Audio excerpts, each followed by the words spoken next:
while there's certain angles in this movie, I'm like, why are you holding the camera that way and stuff? Or like the camera's all like artistic as like set up in a shot when there's a lot of stuff going on. You're like, whoa, come on, Spielberg, calm down there. 我不是一个好妈妈。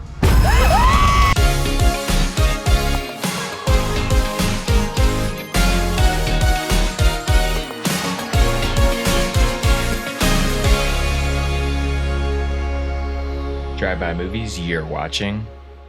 fresh releases. My name's Blaze. And my name is James. And this week we're talking Netflix's latest original, Incantation. 我不是一个好妈妈。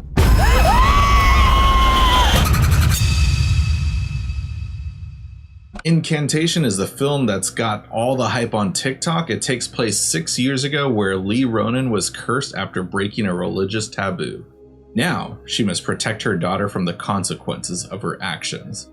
So, finally, we're getting more found footage movies. It seemed like this genre was dying, but during COVID, we got Host, and then the director of Host went on to make Dashcam not too long ago. And it just seems like found footage is like kind of finding its way back. I know we've gotten a couple other movies more recently. The VHS sequels keep coming back. We got the 4th last year. A 5th one is coming out this year. Incantation, like I said, is the movie that like I keep hearing is the scariest movie ever on TikTok. Everyone keeps saying you want to see something scary. Nothing's scarier than this movie. But is that actually the case? Blaze, what are your initial thoughts on it? So yeah, I have to say this is one of those movies that I think it just really nails the whole like found footage vibe, and it was something that I was like semi feeling nostalgic about. Like my favorite found footage movies like Grave Encounters or the Wreck films, like the record films. Like I remember how good a found footage movie can be. And then we got like too much found footage to where it just all looked the same. And then I feel like this film is kind of bringing it back to like how good found footage can be. But at the same time, I do feel like the genre is very tired. Yeah, I'd say so too. Because I mean, it sounds like you enjoyed the movie. I didn't hate it or anything. I just found it kind of just overall bland. I think the runtime kind of had something to do with it. It just feels a little too bloated. But also, though, here was my main thing, though. I watched it dubbed. No, that was why my did mistake. you do this again? We just did this like a month ago. I feel like what was the film we watched where you watched the dub version? Yeah, I mean, we talked about it on Prey, but it wasn't that one though. There was a movie where you watched the dub version and I watched the subtitled one, and I think it was that movie on Shudder, the really messed up zombie outbreak movie or something. No, I definitely didn't. I definitely watched that subbed. Oh, you watched that subbed? Oh, okay, yeah. So did I then. Yeah, I'm not sure what movie it was then, but maybe it was Prey that we're thinking of then. But yeah, just that was my mistake because I was just like, wow, this acting is atrocious. But not the actors that are within the movie. It's the voice actors that Netflix cast. And I'm never going to trust any stupid person who tells me, no, the Netflix dub is usually good. Like that might be the case on some animes. But if this is any, like, look how hype this movie, or this movie's getting so much hype. And then like you would think they would have got good subtitle or good dub actors for this. But no, it's atrocious, and that just made it hard for me to follow. I started the movie at home and then I downloaded the movie to finish watching on my phone, and that was just a mistake because I watched it on my phone with the dubbed voices, and just like I think that's what was holding the movie back for me, because I'm like, this movie's long and the acting's terrible, and so that kind of held it back for me. No, did you watch Squid Game dubbed? Is that what it is? I feel like that's just if you or anyone watched Squid Game dubbed, that is just the biggest faux pas you could ever do. Like people are complaining about how shitty the subtitles were in Squid Game, but the dub has to be atrocious, I would imagine. Oh, look at that. Forgot I had another one here. For Squid Game, I've only seen the first episode, which I really liked. I just never kept up with it, but I did watch it with subtitles, the way it's meant to be seen. Yeah. Oh, but yeah, I mean, that's the way all these movies are meant to be seen, and it's my fault. Like, I watched it like a Godzilla movie, and I'm gonna regret it because I might have liked it. Well, I definitely would have liked the movie a little bit better. Not saying that like all the faults that I had against it. Like, it definitely still feels bloated. A lot of the tropes felt, like you said, familiar, like in Grave Encounters and stuff. Like, a lot of the scares, like, I was like, I've seen this in Grave Encounters and stuff. And, you know, a lot of the newer, younger audiences that are getting into horror, like, this is a great movie to get started with. But, you know, if you had seen Grave Encounters, not that many of people probably know about Grave. I mean, a lot of people do know about that movie, but younger audiences that are, like, just somewhat familiar with the horror genre probably are unfamiliar with that.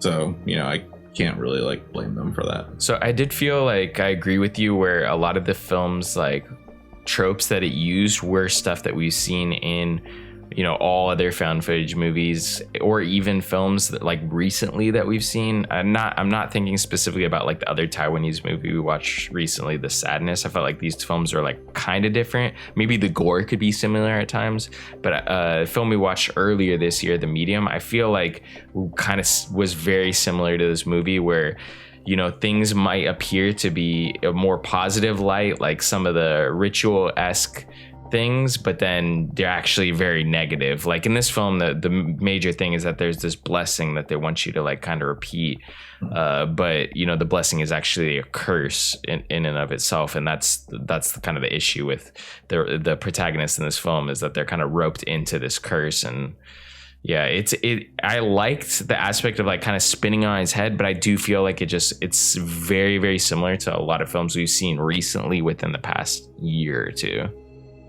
Yeah, that is one of the positive elements that I liked about the movie, and how involved it kind of gets the audience with it, or the viewer, you could say. Like, you know, trying to put you in the mindset of closing your eyes and reciting this incantation, or just thinking of thoughts that, like, you know, what makes you happy, I remember. And, like, overall, you know, it's kind of has to do with the finale of the film with helping this little girl and everything, but just, like, it was a cool concept on doing that. And I like that, like, you know, a lot of found footage movies, you're always like, who put this together? Who edited this? Did you edit this for TV and stuff? And, like, I liked that the main characters, you know, the main character, Lee Ronan, the mother, just, like, you know, kind of creating this to help out her daughter for the most part. Like, that's actually, like, a reason to have found footage movie. Blair Witch Project, we talked about it with our review last week for Glory Hole. Like, we're more talking about that being, like, held in a single location for the most part, but they had a reason to keep filming with that one. And there's a lot of movies I'm like, you have no reason to keep filming this stuff. And while there's certain angles in this movie, I'm like, why are you holding the camera that way and stuff? Or, like, you know, why are you still recording? But, like, there is an actual legitimate reason, though. The camera's all, like, artistic as hell, like, set up in a shot when there's a lot of stuff going on. You're like, whoa, come on, Spielberg, calm down there. Yeah, and then, like, but like I said, some of the tropes, though, like, one movie we just saw, literally just a little bit, was a dash cam. We're not reviewing that for an episode, but we'll bring it up on here, though. Like, an effective jump scare, there's a scene involving an airbag that's really loud and makes you jump, and it gave you a reason for a body to move and make a loud sound and make me with my headphones jump, versus watching a movie like this where there's a guy just standing there at the end of the hallway. He turns around and we hear a loud or done sound, or it's not a roar, it's a done sound. I'm like, that's not, like, a natural sound. That's just something that they added in special effects to get a movie theater going audience to jump, because anyone would jump hearing a loud bang like that. So, you know, little things like that I wish they took out and stuff, but, you know. Yeah, and I would say that's just horror movie tropes in general. You have, you know, movies that utilize, like, sound effects or stuff to really get the scares going. But then you have, you know, somebody like Rob Savage, the director of The Host, and also Dashcam, and basically he, you know, is thinking of ways to do things that aren't as gimmicky, you know, in a sense. Like, yeah, it's still gimmicky because you're getting a jump scare there, but it's more like, it's more well thought out than, you know, oh, let's just throw in a huge loud sound effect here, or just somebody jumping right in front of the camera out of nowhere. So, you know, I guess he's kind of becoming, like, I think we both talked about the fact that we like Dashcam, but it does have a very, very annoying protagonist, and essentially I feel like he's kind of becoming this master of the found footage genre, but it might be too late in a way. Yeah, exactly. Like, I wish he came out a little earlier, and it's working out in his benefit that he came out during COVID, because both his movies are related to COVID situations. So, and worked in his benefit for the most part, setting it in the current world that we actually live in within COVID and stuff. Yeah, this movie's very easy to watch. I'm sure you or your mother has a Netflix account, so it's easy to watch. Be sure to check it out and come back here letting us know what you thought about the movie. While you're at it, I guess let us know what you thought about Dashcam if you got a chance to see it. It's a great way to help support the show. And if you guys haven't already, go ahead and smash that like button, hit the subscribe button, and click that notification bell to get all of our latest updates. And speaking of updates, you can catch all our updates for Instagram, Twitter, TikTok, Letterboxd, you name it, all in the description box below. That'll conclude this week's episode, guys. Tune in next week for a brand new video.